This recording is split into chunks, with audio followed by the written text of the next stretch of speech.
जय हिंद साथियों। मैं आप लोगों को इस वीडियो में घन और घनाभ के बारे में ना संपूर्ण निचोड़ जानकारी बताऊंगा और ये पूरा का पूरा एक ही वीडियो में होगा। तो चलो देख लेते हैं घन क्या होता है और घनाभ क्या होता है।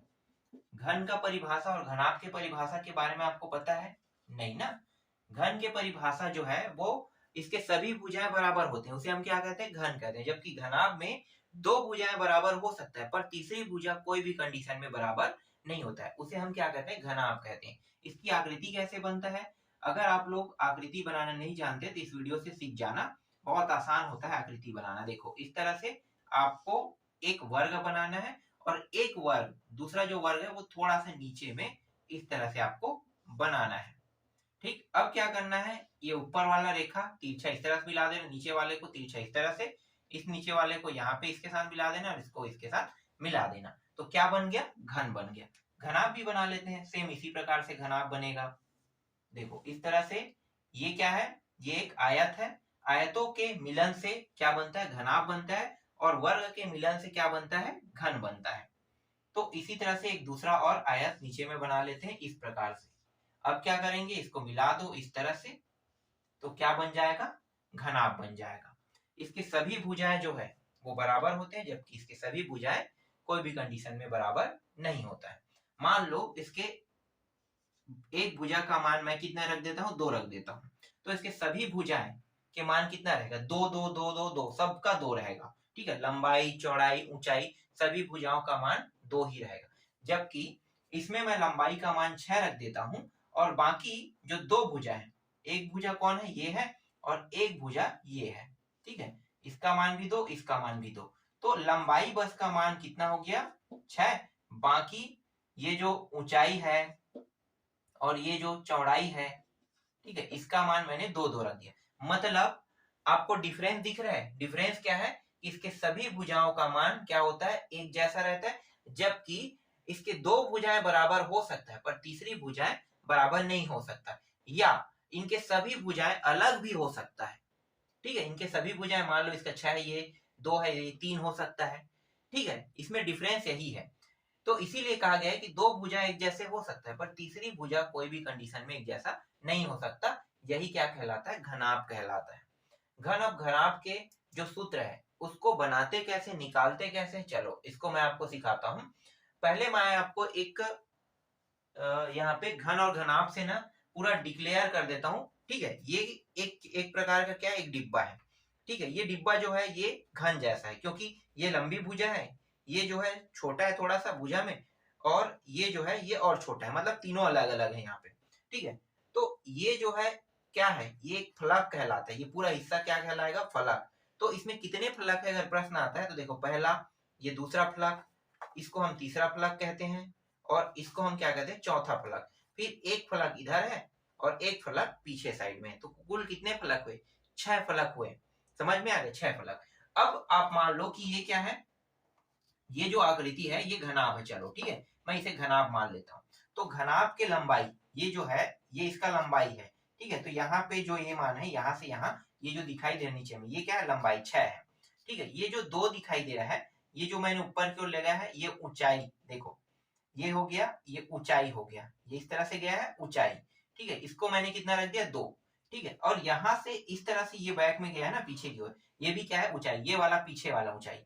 ठीक है, ये भी क्या है? ऊंचाई है। तो ये भी मैंने 2 रखा, ये भी 2 रखा, और ये इसका मान मैंने 6 रखा। समझ में आ गई? इस आकृति में आपको स्पष्ट पता नहीं चलेगा, लेकिन इस डिब्बे में स्पष्ट पता चल रहा है कि ये क्या है? ये इसका लंबाई है। ये क्या है? ऊपर की ओर जा रहा है, ऊंचाई है, और ये साइड से जा रहा है। ठीक है, ये साइड से जा रहा है, ये क्या है? ये चौड़ाई है। आपको मैं एक चीज और बता दूं कि एक बिंदु से 3 रेखाएं निकलता है। ठीक है, कुछ इस प्रकार से 3 रेखाएं, एक बिंदु से 3 रेखाएं निकलता है। एक को हम क्या कहते हैं? लंबाई कहते हैं, एक को क्या कहते हैं? चौड़ाई कहते हैं, और एक को क्या कहेंगे? ऊंचाई कहेंगे। देख लो, ये बिंदु हो गया। ठीक है, इस बिंदु से इधर जाते हुए एक रेखा है, ऊपर की ओर जाते हुए दूसरी रेखा है, और एक रेखा है इधर जा रहा है, तीसरी रेखा है। ठीक है, इधर तो कोई रेखा नहीं है। ठीक है, इधर कोई रेखा नहीं है। ठीक है, तो 3 रेखा है, एक ऊपर गया, एक नीचे गया, और एक इधर आया, तो 3 रेखा निकल रहा है। तो एक लंबाई चौड़ाई ऊंचाई इस प्रकार से प्राप्त हुआ। समझ में आ गया? तो लंबाई को हमने 6 रखा, ऊंचाई को हमने 2 और चौड़ाई को हमने कितना रखा, 2 रखा। ठीक, अब इनके सूत्रों पे बात कर लेते हैं। सूत्र, इनके सूत्रों पे बात कर लेते हैं। तो जैसे कि इनका आयतन देखते हैं। ठीक है, पहले घन का आयतन देखो। तो घन का आयतन, घन के आयतन का सूत्र क्या होगा? घन के आयतन का सूत्र होता है तीनों भुजाएं, जैसे मैंने बताया ना, एक बिंदु से, यहाँ पे मैं फिर से बता देता हूं, एक बिंदु से कितने रेखाएं निकलती हैं? एक बिंदु से ऊपर की ओर एक साइड 3 रेखाएं होती है ना। तो एक लंबाई चौड़ाई ऊंचाई, ठीक है, लंबाई चौड़ाई ऊंचाई, तो तीनों भुजाएं इसमें बराबर होते हैं। लंबाई चौड़ाई ऊंचाई तीनों बराबर होता है। और भुजा को किससे दर्शाते हैं? ए से। तो ए का 3 घात। ठीक है, ये जो 3 घात है ये एक लंबाई है, एक चौड़ाई है और एक ऊंचाई है, लेकिन इसमें सभी बराबर होते हैं, तो इसको हम ए से दर्शा देते हैं। तो घन का आयतन क्या हुआ? घन का जो आयतन है वो ए का 3 घात हुआ। अब घनाभ के आयतन पे आ जाते हैं भाई। घनाभ का आयतन, ठीक है, घनाभ के आयतन पे बात कर लेते हैं। तो घनाभ का आयतन क्या होता है? देखो, लंबाई चौड़ाई ऊंचाई, तो हम क्या इसको इसी तरह से लिख सकते हैं? A3 जैसा नहीं लिख सकते, इसमें हम इस प्रकार से लिखेंगे। ठीक है, लंबाई गुणित चौड़ाई गुणित ऊंचाई। ठीक है, ये लेंथ है, ठीक है, बीथ है और हाइट है। तो इसे मैंने शॉर्टकट में LBH लिख दिया है। ठीक है, ये आप लिखना चाहो तो लंबाई चौड़ाई ऊंचाई आप लिख सकते हो। ठीक है, तो लंबाई चौड़ाई ऊंचाई। अब इनके मानों को रखकर हल कर लेते हैं। ठीक है, A3, अगर मैं किसी घन का आयतन निकालूंगा, ठीक है, तो घन के आयतन के लिए हमें सिर्फ एक भुजा का मान पता होना चाहिए, ऑटोमेटिकली सभी भुजा का मान समान होता है। तो घन का आयतन क्या होगा? भुजा का मान 2 है, जैसे मैंने यहाँ पे रखा है। तो 2 का कितने घात? 3 घात। 2 का 3 घात मतलब 2 का 3 बार गुणा। इसका मतलब क्या होगा? 2 दूनी 4, 4 दूनी 8। इसका उत्तर आ गया 8 आ गया। ठीक, अब इसे मैं मीटर में रख लेता हूं। तो ये क्या होगा? मीटर, ये यहाँ पे लिख लेते हैं 8 मीटर का 3 घात। ठीक है, 1 2 3, 3 बार गुणा है, इसलिए यहाँ पे मीटर का 3 घात। मीटर है तो मीटर का 3 घात हो गया। ठीक है, यहाँ भी ये भी मीटर में है। अब यहाँ पे देखते हैं लंबाई कितना है? 6 है। चौड़ाई कितना है? 2 है। ऊंचाई भी कितना है? 2 है। तो कितना हो जाएगा? 2 दूनी 4 और 4 छक्के कितना होता है? 24। तो ये हो गया 24। और यहाँ भी क्या करेंगे? मीटर का 3 घात। इस तरह से बनाते हैं। तो घन का आयतन और घनाभ का आयतन आपको समझ में आया? सेम प्रक्रिया है। देखो, लंबाई गुणित चौड़ाई गुणित ऊंचाई, यहाँ पे 3 बार हमने गुणा किया है इसको, तो ये वही तो बन रहा है ना। लेकिन लिख कैसे देते हैं? इस तरह से लिख देते हैं। आप चाहो तो इन दोनों का सूत्र एक जैसा है, ये वाला यूज करते हो तो LBH यूज करते हो तो एक जैसा है। अगर ये याद ना रहे आपको, ए का 3 घात, तो आप घनाभ के आयतन के सूत्र को उपयोग करके घन के आयतन का मान निकाल सकते हो। बहुत आसान है ये। देखो, इजी टॉपिक है, सरलता से हम समझेंगे और बारीकी से समझेंगे। ठीक, तो घन का आयतन निकालना आप लोगों ने सीख गया। ठीक है, अब अगला जो टॉपिक है इसी में, ठीक है, आयतन तो समझ में आ गया ना।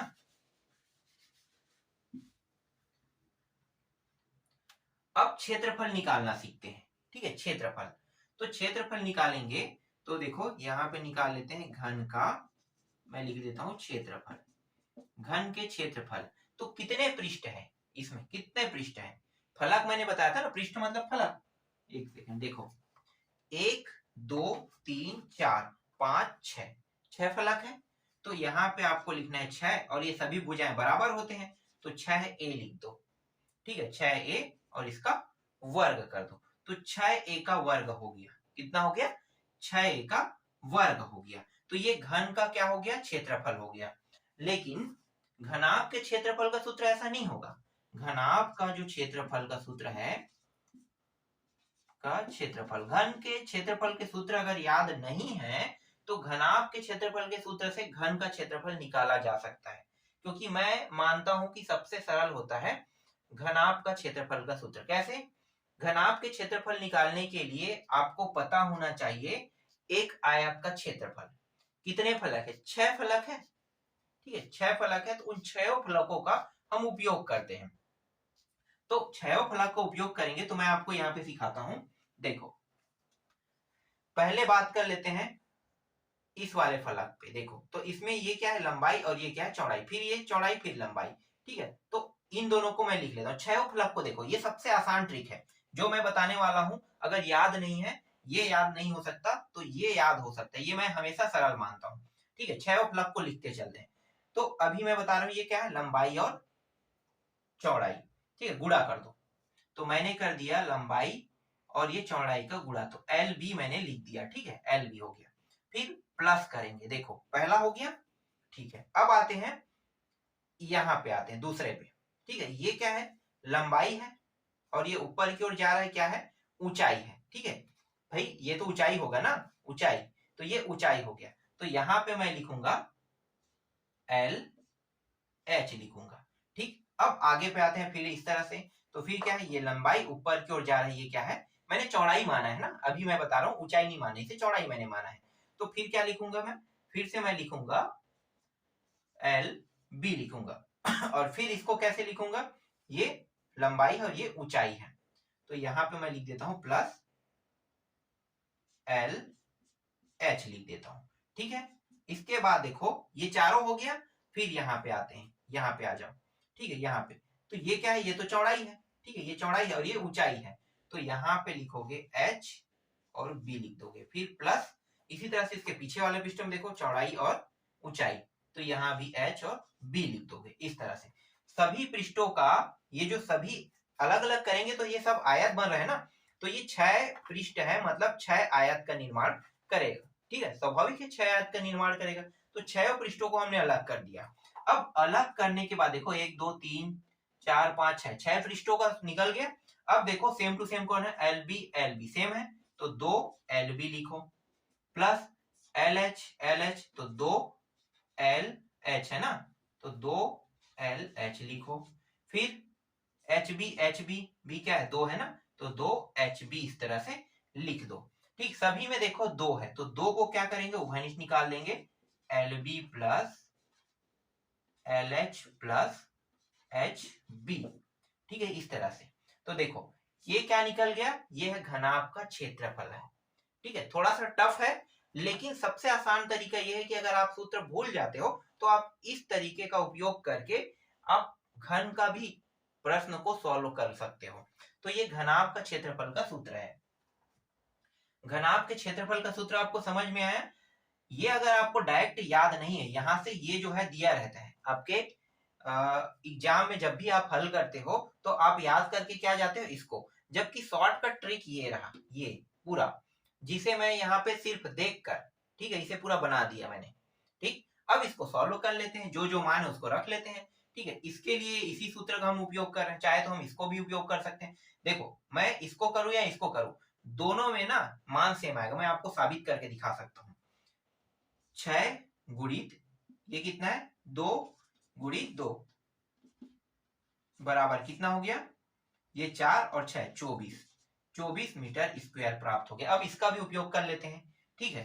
किसके लिए, घन के लिए। देखो ये 2 हो गया, ठीक, ये सभी मान 2 है, तो ये हो जाएगा 2 गुणित 2 प्लस 2 गुणित 2 प्लस 2 गुणित 2, ठीक है। सभी भुजा बराबर है इसमें, तो कितना हो जाएगा, ये 4 4 4, ये 4 दूनी 8 4 तिया 12 हो जाएगा, 12 दूनी कितना हो गया 24 मीटर स्क्वायर। देखो इस वाले सूत्र का भी उपयोग कर रहे हैं तो भी आ रहा है उतना ही, इस वाले का भी उपयोग कर रहे हैं तो भी उतना ही आ रहा है, मतलब मैं साबित कर रहा हूं ना यहाँ पे, ठीक। आगे देखो साबित हो गया, और इसका मान भी आप निकाल सकते हो। लेकिन ये जो घन का सूत्र है, घन का क्षेत्रफल, जो ये 6a का स्क्वायर है ना, इसका उपयोग करके हम इसके मान को नहीं निकाल सकते। क्यों, क्योंकि ये भुजा बराबर होगा तभी निकाल सकते, लेकिन इसके सूत्र से हम घन का मान निकाल सकते हैं, ये मैंने साबित कर दिया। अब इसमें मान रख के देख लो, एल कौन है, बी कौन है, एच कौन है, ठीक है। तो यहाँ पे ये जो मान दिया है, ये सूत्र जो है यहाँ पे रखते हैं, ठीक। यहाँ पे मैं हल कर लेता हूँ, ठीक है, इधर नीचे में जगह नहीं है, तो 2 कोष्टक के अंदर एल का मान तो 6 था और बी का मान कितना है 2, ठीक है, प्लस लिखो, इसके बाद एल का मान 6 और एच का मान कितना है 2, फिर प्लस, फिर 2 गुणित 2, इस तरह से देखते हैं इसका मान कितना आता है।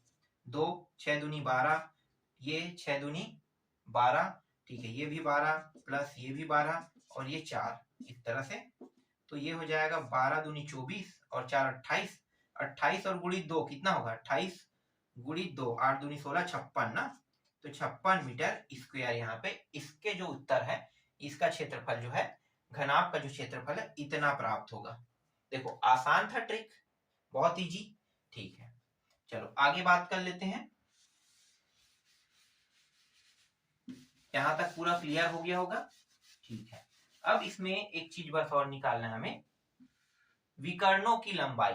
ठीक है, विकर्णों की लंबाई, घनाभ के विकर्ण की लंबाई निकालते हैं। तो घनाभ के विकर्ण की लंबाई निकालने के लिए सूत्र क्या उपयोग करेंगे, ये जो L है ना, इसका वर्ग कर देंगे, प्लस H का वर्ग कर देंगे और प्लस B का वर्ग कर देंगे, क्योंकि यहाँ पे लंबाई चौड़ाई ऊंचाई है।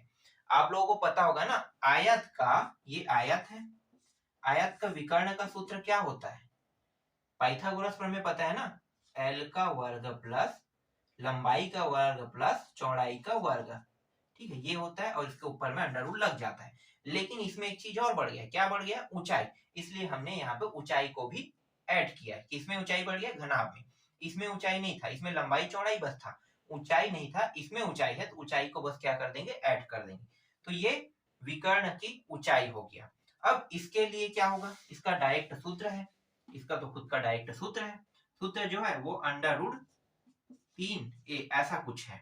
ठीक है, मुझे भी थोड़ा क्लियर नहीं, पता नहीं है, मैं याद नहीं करता हूँ, क्योंकि मैं हमेशा इस सूत्र को उपयोग करके घन के प्रश्नों को हल करता हूँ, क्योंकि ये जो है मुझे सरल लगता है, ये जो है कठिन लगता है, क्योंकि इसमें रटने वाली बात है और इसमें कोई रटने वाली बात नहीं है। तो मैं आपको क्या सिखाना चाहता हूँ कि रटने की आवश्यकता नहीं है, हम घनाभ के सूत्रों का उपयोग करके पूरे घन के प्रश्नों को बना सकते हैं, ये मैं बताना चाहता हूँ। कैसे, देखो मैंने विकर्ण बता दिया कैसे होता है। ठीक है, मान रख देते हैं, इसका मान कितना होगा, 6 का वर्ग। ठीक है, 6 का वर्ग, इसका मान 2 का वर्ग और यहाँ पे भी 2 का वर्ग है। चलो देखते हैं कितना आ रहा है। तो ये हो जाएगा 6 छक्के 36, ठीक है, ये 4 और ये प्लस 4 और ये 36 4 40 4 44, 44 आ रहा है यहाँ पे। ठीक है, तो इसका उत्तर कितना आ गया, 44 आ गया। ठीक, क्या ये अंडर रूट से बाहर आ सकता है, बिल्कुल नहीं आ सकता। 44 जो है किसी का वर्ग नहीं होता है, इसलिए 44 जो है वो अंडर रूट से बाहर नहीं आ सकता है। तो देख लेते हैं, 11 गुणित कितना होगा, 11 चौक 44, हाँ, लेकिन ये 4 आ सकता है, मतलब 11 अंदर में रहेगा और 2 इस तरह से। तो इसका ओरिजिनल उत्तर है 2 अंडर रूट 11, इतना आ जाएगा। ठीक है, इसके बाद अगर चाहो तो ये दोनों आंसर सही है। ठीक है, दोनों आंसर सही है।